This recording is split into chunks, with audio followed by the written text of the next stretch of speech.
everyone. This is A Bit of Business. My name is John Fitzgerald, and on behalf of learmedia.tv and the British and Irish Trading Alliance, welcome to the show. I would like to welcome back two regular guests and well-known personalities within the BITA community, Paul Whitnell and Michael Crees, who we last met at the end of 2021. Paul is the founder, president, and mobilizing force behind BITA, which he set up 10 years ago. And Michael, of course, the well-known racing driver of British touring car fame. By way of quick background, Michael is relatively new to racing, starting just 5 years ago in the Ginetta Cup, winning that championship at his first attempt. He then won the Ginetta Super Cup, again at his first attempt, and is now widely recognized and respected within the racing community as someone to be reckoned with on the track. Throw in his celebrity status and a legion of adoring fans, and you have a recipe for success. So, Paul and Michael, welcome to the show. Let's kick off. Paul, a lot has happened since we last spoke, so please give us an update on what has happened with Michael, with the team, and what is coming up in the season ahead. Well, I suppose first and foremost, we signed a deal, which is great, because that's what you need to get into the seat, and we've done that, and we're tremendously happy with the team that we've signed a deal with. We've already had a couple of test days, and we're very happy with the performance of the car and the team behind the scenes in that regard. And we're really looking forward to a really, really good season. There's lots of things happening within the British touring car season that's going to be new, hybrid, etc. There's lots of nuances. And for us, we've got a whole team together as well in terms of what Michael has to offer. Diana Binks has joined us in terms of our organization, which is fantastic. So from a corporate perspective, the operation is going to be very slick this year. We're offering our sponsors a great opportunity to maximize their experience of British touring car, and then to have Michael back in the seat. We're so excited, waiting for the season to start, for him to show us what he's got while he's been away all this time, kind of, practicing on sim and doing all this stuff and getting fit. Yeah, we're really looking forward to the season. Good stuff, and a great opportunity for the sponsors to showcase their brands. We'll come back to those in a second and talk about them in a bit more detail. But Michael, let's come to you for a second. We're now almost in a post-COVID world, so fans will be back for the coming season, which is terrific. What are you most looking forward to with more fans on the track than over the last 2 years or so? It's exactly that. I mean, we got off to an amazing start with all the fans and the media and the marshals and everyone who had the support for me when we sort of ventured into touring car in 2019, and we got 12th in my first ever race, and we just sort of somehow, with my celebration and stuff, and how much it meant to me, Paul and the team and Vince and everybody there and my family, it was just amazing feeling that we come 12th in our first ever race, and we celebrate like we won the championship on the first race, and all the fans just bought into me. And then we had a cracking season through 19, getting to know everybody, and me and Paul out in the campsites and really building the brand and the name and stuff. And then that stuck. We become like the fan favourite that year. And then poor old 2020 hit, and we had such an amazing year in 2020 as well. It's almost like we've forgotten how good we actually had that year. But there was no fans there to celebrate. I mean, I won the Jack Sears, and I'm up there holding up the trophy in front of my wife, Paul, and probably 3 or 4 mechanics. And then this year, I watched Daniel Rowbottom hold it up in 2021, and you couldn't see for the thousands of people that were there. And I would have loved, obviously, to have that, but we won it in a special year of special memories and stuff. But this year, I can't wait to get back for the fans. I mean, I was out at Croft last week in the car for my first full day test, and the amount of support and fans were waiting around the truck for me, and just to get a glimpse and a quick chat and sign some signatures and some photos and stuff I had with just a little crowd of people around my truck on a test day. It's incredible. I mean, I'm just so looking forward to getting back out there. Fantastic. And Paul mentioned, and there's talk in the press now about the move to hybrid engine technology, Michael. So what does this mean? How will it affect the performance of the cars? And is this a positive step forward for the environment? Oh, without a shadow of a doubt. I mean, we're all about the environment. Paul does a lot with, different companies and the plastic and all that sort of stuff with BITA. And I just feel it's a great step in the right direction for the environment side. Touring car, I think you definitely got to watch it this year, because we're having so many problems transforming the cars into hybrid, and there's a lot of problems at the moment, which I'm sure are going to get ironed out, but it's going to be a good spectacle to watch.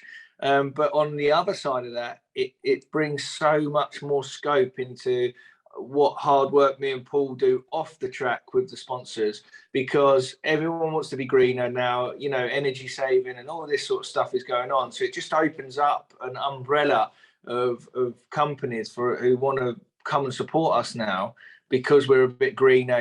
We're going in that way, and we hold great hospitality events. But to come along, if you're a business that's sort of trying to support that side of things, it's difficult to come along to a motor race. And but now with the hybrid going in, it's a lot easier for them companies to come along. And we've had some great support and from different recycling companies, and we're talking to many different more, and it's opened up a real good opportunity for us to target them now. And Paul mentioned you mentioned the test day, and Paul mentioned the sort of the build up to the season. So talk us through your preparations right now, because I know you're kicking off, I think, at the end of the month with the first race. So what do you have to do between now and then to get ready? Well, I'm pretty much, fitness-wise, I'm pretty much there. I done over 100 laps last week at Croft. Felt okay. The next day I had a slight, where I've gone into a left-hand drive car, my shoulder, my right-hand shoulder needed a bit more work, and my right arm needed a bit more work because it's changing gear, where I've normally been in a right-hand drive car. So left-hand side's pretty much built for that. So I had to do a bit of work on the right-hand side, but I feel physically fit. But I'm ready to go now. I'm dressed in my brand new team kit, because straight after this, I'm off in the camper down to Thruxton, because we've got ITV filming tomorrow. All of the camera shots, all the new livery and the new race suits and stuff. And then Wednesday is the launch of the car, going out of all our new partners and bits and pieces that are on the car, and we're testing on Wednesday. So I'm ready to go. I'm buzzing. I was in the car at Croft last week. The week before that I was in Donington, and I might be squeezing one in between Wednesday and the start of the season. So I'll be ready to go. The car feels good. I'm still learning it at the moment. It's quite a bit different to the Honda, but it's it's a big learning curve. I've got new people strapping me in the car. I've got new people talking to me in my ears. New team, all new again. So I'm just trying to, feel myself into that and then be ready for round one. So your first time in a Vauxhall, and you were in a Honda. What are the major differences that you're noticing so far? The predictability of the Honda, after being in it for so long, I pretty much knew what it was going to do as and when, and I could then start liaising with my engineer saying, maybe we should do this, maybe we should do that. And because I knew the problems or the feel that I've had in previous rounds, with this, it's learning all again. So at Croft, I've forgotten how scary it is at the back, to be fair, when you're changing up to sixth gear flat out through the S's and doing about 130 mile an hour. It's pretty scary. So I had to retrain my body to open my eyes again and start breathing. And it took me half a morning to get used to driving at that speed, and that change of direction quick. But yeah, we're just working out the Astra so I can get the feel of the Honda in the Astra, if that makes sense. Obviously, completely different cars. The Astra is a bit softer than the Honda. Honda had carbon structures on the front and rear to make it stiff. So the Astra is a little bit, I can feel more movement in the car. which sometimes is good, sometimes is bad. So there's going to be some tracks that we know we're not suited to. So you'll see us mid-pack, or and we've just got to damage limitation them weekends and score enough points. But there'll be other tracks we go to where we'll be right at the sharp end, battling for race wins. So very exciting. So Paul, you have a amazingly busy schedule as president of BITA. How do you find the bandwidth to also manage the team with Michael as the figurehead in the car? I suppose one word covers that, and that's addiction. Once it starts, it's just something that you get so addicted to. The whole build up to the season. There's a lot of hard work in terms of setting up the sponsorship deals and all that kind of stuff. But what BITA provides, Michael, and I believe no one else has it in the paddock, is that type of relationship in terms of the payback that a sponsor will get in terms of coverage and the type of network that we create within the paddock itself. So it makes it very worthwhile for sponsors to be added to the whole spectacle of the sport. When you can actually utilize this, really enjoying a day out, giving your customers something of an amazing experience, but also doing a bit of business on the day. And that's what Michael brings to the table when a sponsor is involved. So this year we're being a bit more scientific in terms of marrying up the sponsors, that they actually complement each other. And this has been very, very strategic this year in terms of getting those people that will bounce off each other, and therefore next year it's a no-brainer that they will come back again for more. But this is an addiction. It's once it starts, it doesn't stop. Every track has its own merits, as Michael said, and some of which will really play into our hands, and some of which will be more difficult. But I suppose what has happened over the last couple of years is he's now built up the experience of understanding where his favorite tracks are. And we too, as an organization now, know where they are. So we need to pile the people in and support on those ones when we know he's going to shine. And to be honest with you, it's, out of 10 tracks, I think it's safe to say that 7 of them are Michael's preference. There's 1 or 2 toughies out there, but he's also overcome them over time. And I'll always remember 1 or 2 in particular. And he was telling me, when he came out of the car, the experience of going through certain areas and certain tracks was actually nothing bordering on frightening. And this is where a race driver becomes a race driver, when you overcome that and you actually can go into these without fear. And now I think Michael's ready for that. This year in particular, in preparation, he's done a lot more in terms of physical training. And also there's the addition of the sim training as well, which he's actually put into his own home. And there's no excuse now. So it's not EastEnders or Coronation Street anymore. It's actually sim. So, but it's been a great addition in terms of his preparation, and it's certainly going to stand firm this year. Yeah, and sorry, John, we'd just like to thank Clever Baggers as one of my sponsors. Provided me that simulator, and they're a lot of money these days. They're not just your normal PlayStation stuff. So I'd like to thank them for that, and it's been a massive help. That I can just get a feel for the tracks and the car pre-going there. You know what to expect and stuff. And also just on what Paul said there, there's been probably 2 or 3 times me and Paul said, do you know what? Should we can this off, because this is so hard. But we just, like he says, the addictions keep going and going. And Paul, you must admit, it's been so hard this year, to get being out of the car for pretty much a year and trying to get back into touring car. You don't see many people who go out who gets back in. And that's just through pure hard work with myself and Paul. We if I'm honest, we probably didn't deliver last year with all the sponsors, but to keep them on board has been, credit to Paul and Vince, and now Diana has been a great addition to the squad. So fingers crossed we can have a good year this year, and then look to start putting pressure and winning the championship the following couple of years. Excellent. Nice shout out there for Clever Baggers. So thanks to them for their support.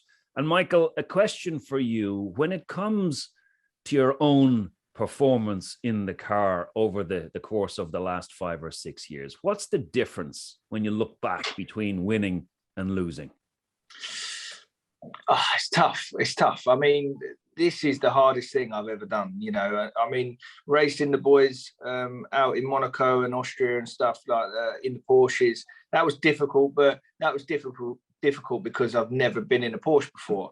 You know, put me all my career in a Porsche, I would have jumped in that and we'd have been away down the road. I mean, that was the hardest bit of that. But touring car, when I got back in the car, I just thought, do you know what? This is tough to drive, and the boys are so good that you're racing.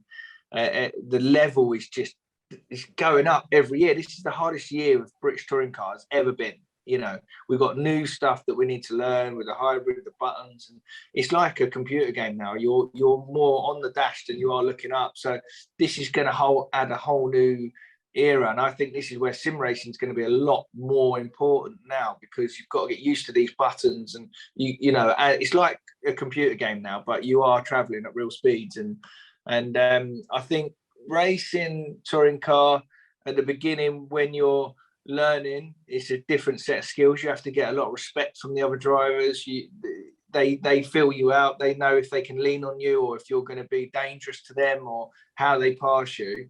And also being around the paddock, being a nicer sort of guy, or, you know, I do a lot with ITV and the filming crew in 2019, and I've built up a lot of respect from the other drivers, and I've also got a lot of respect for them drivers as well. You know who you can race and who you can't race. So this year, going into this now, I feel really positive. I'm pretty much being looked at as the lead driver at Vauxhall as well now, because we've got my new teammate, a guy called Ash Hand, who's very, very, very quick, by the way.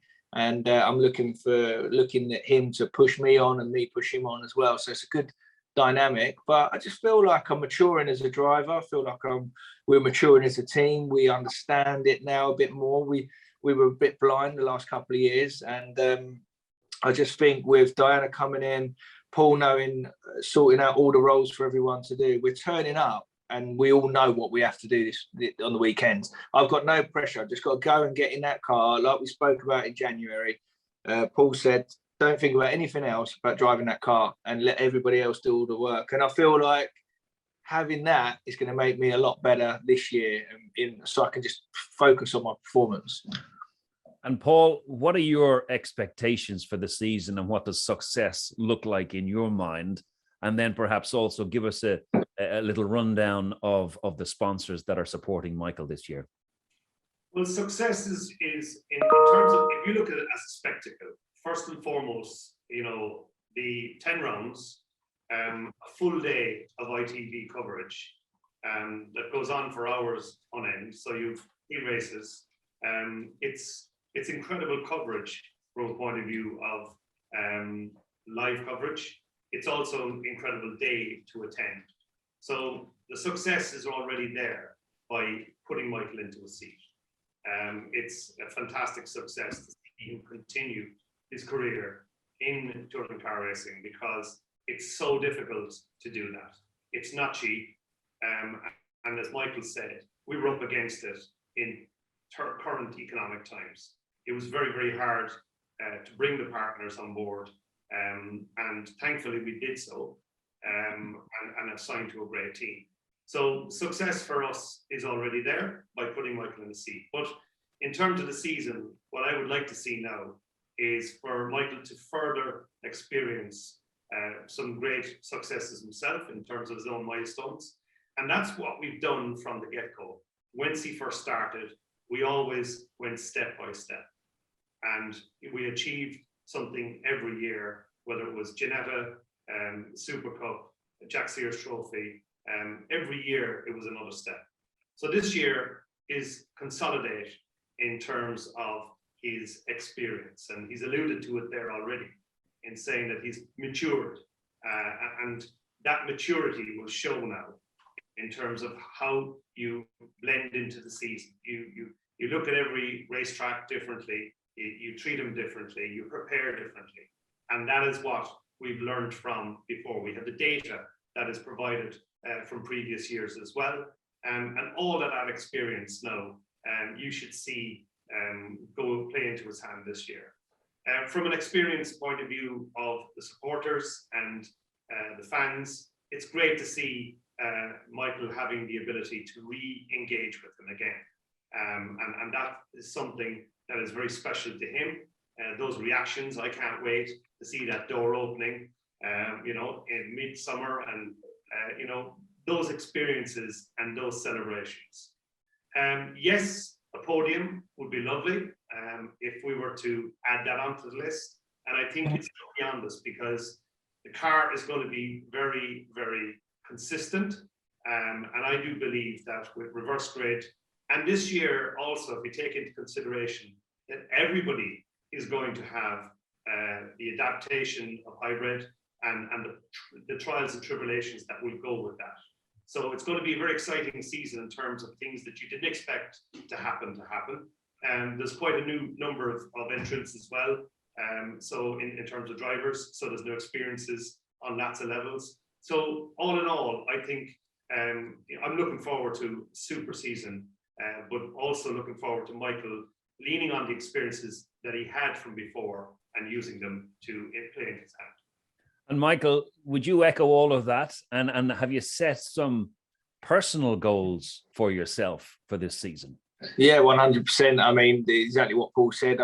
We sat down, we spoke about it. We've said, we've always had a goal, like he said, and I think a podium is where we need to be. And if a win comes along, we'll take it, obviously. And but I think step by step, a podium this year would be great. I mean, you look at great drivers like Jake Hill, for instance. It's taken him 4 or 5 years to win a race in touring car. It's not something that comes overnight. Do you know what I mean? And it's so competitive and so tough. Like I keep alluding to, anything inside the top 12 is, you should be giving yourself a pat on the back. So when it does come, and I'm sure it will this year with Power Max Racing, make sure you're at the podium, because we're going to have a celebration for sure. Great team, great driver, great car. It's a recipe for success for sure. So Paul, how can people watching this physically support Michael during the season, or even at the very least from a distance? Well, ITV have it live, so it's watching it on ITV. We have the website. Keep close to the website and Michael's website, which will update you in terms of detail. Diana Binks will be reporting on that. And on the day, then it's supporting in the various locations. We will have support from our sponsors on the day. We'll have a lot of corporate hospitality happening for those throughout the season, and we look forward to that. The support itself has fanatical supporters. But I would urge anybody who's never been to a British touring car race meeting to come and watch it. It is a spectacle and a half. And now that you know Michael through BITA and the sponsors, well, then the door will always be open for us. Come and see us in the paddock, and we will say hello back to you. And we look forward to that type of interaction as well. Everything kicks off in Donington on April 23rd, 24th, and the second race of the season is in Brands Hatch, May 14 and 15. So 2 races to mark and 2 dates to put in your calendar. So Paul, a quick shout out we mentioned Clever Baggers, a quick shout out for the other sponsors as well, please. I always leave some out, so Michael's going to give me a hand here. But we have, first of all, DDS Demolition. They've been there from the start and great supporters to us. You have Glencar, which I suppose essentially, when it came to negotiation, these guys were the guys that gave us the ammunition to actually go for a deal this year. So a big special mention to Eddie McGillicuddy and Glencar, because that gave us the kind of power to go into this and really kind of set up a good deal for ourselves. We mentioned Clever Baggers. They've been very consistent as well. Skyline and BITA have been great supporters in the past. We have the obviously BITA. We have to give BITA a member, or mention at least, from a point of view of what we put behind these guys. Michael has some also great additions, Premier Contract Supplies, and is the powerhouse behind this. And to be honest with you, none of this could happen without Vincent Caldecott. He's an amazing man, loves the sport, and invested in Michael in terms of his belief, mentorship, and support from the get-go as well. So an amazing man that Vince is. So Michael, there is some sponsors that in from that side. Well, I mean, we've just finishing off what you're saying about Vince. He brings a lot of sponsors as well to the table, and we've just managed to secure a new company called Aqueduct that making shower enclosures and shower doors, etc. And they come on board. They come up to us to watch us at Donington and loved it just at a test day, and committed quite a big chunk of money as one of our headline sponsors. And we've also got Gibret, who do frames for toilets, and they would also do other sanitary ware, which again, through Paul and Vince, the relationship's really cool there. And again, with BITA, they do a lot for each other work-wise with there. We've also got likes of Hans Grower on again this year, which have been an important person throughout my career. A little bit smaller this year, but they're still there supporting us and still delivering with what they promised. We've got people like CTD Tiles on this year, which are a massive, great big company. It's been sold out, so they're looking to increase their power over the next couple of years. We've got Hive Construction. We've got CW Carpentry. We've got so many smaller. We've got Jez from Fire Protection as well. Yes, Fire Protection. A great guy, because he's very much involved in the sport in the paddock, and we met him in the paddock last year. And it's an example of someone who's engaged at that level. So I think we've managed to mention them all there now. The one with Jez, though, Paul, is a great example, because between myself and Paul in the construction industry, we've managed to now bring him in to BITA, and he's already had his balance that he's contributed to the race car back in work.